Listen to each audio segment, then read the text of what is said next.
What a summer's day here in the Radlow 100 Vineyard.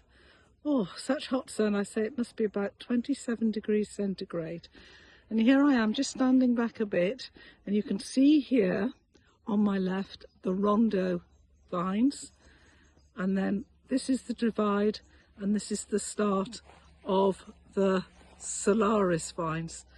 And Rob, am I right in thinking that we're able to tell the difference between them by the fact that the Rondo leaves are darker than the Solaris leaves? And the vine is a redder vine. Ah, right. Okay, let me just have a look at that.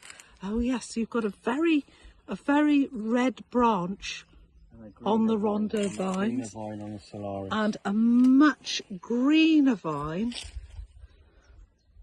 on the Solaris. Let me see if I can get this on the light here. Oh look, there we are. Yes, much greener vine on the Solaris. So what about the temperatures at the moment? Pleased with the temperatures? We are going to get up to probably about 27 degrees, I think, this week. Yes, great. Yeah, great temperatures. Yeah, I wouldn't mind a bit of rain next week. Typical farmer. Yeah. Not too much of one thing for too long. And you were just saying earlier that you've been doing a little bit more tucking in. You're giving a little bit of an explanation of what's been going on. If you look down that row, you can see how they're all uniformly up through the wires. So they've been tucked up through the wires over the course of the last few weeks. Right. Instead of all hanging out across the alleyway. Right. So that's, and they're all sort of growing upright now. Through the wires generally. Such lush green foliage. Are you going to have to remove any of these leaves? If you look at the dead leaves on the floor, we've started to rip a few leaves off. Right. Just a few, just to let a little bit of daylight on the grapes, not over the top, because the grapes feed off the leaves, and you want to, if you've got scorching temperatures, you don't want to go the other way and leave them open to the sun, extremities of the sun. But just a little bit of air around. If it turns wet again, and it helps control the disease. So what you're saying, by removing the leaves, it allows a little bit of air to circulate around the grapes.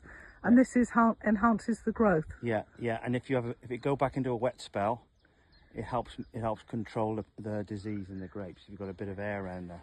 So could we say that everything is very much on track here in the vineyard?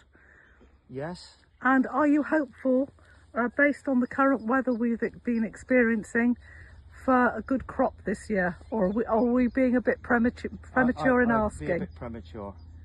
Wait and see. Okay, so we'll be back asking you that question again, I expect, in July. Yeah. But yes, anything else to add for an update today? No. It is British Wine Week, so I suppose you should be encouraging everybody to drink Radlow 100 wine. And I do know that we have got an offer on our website at the moment.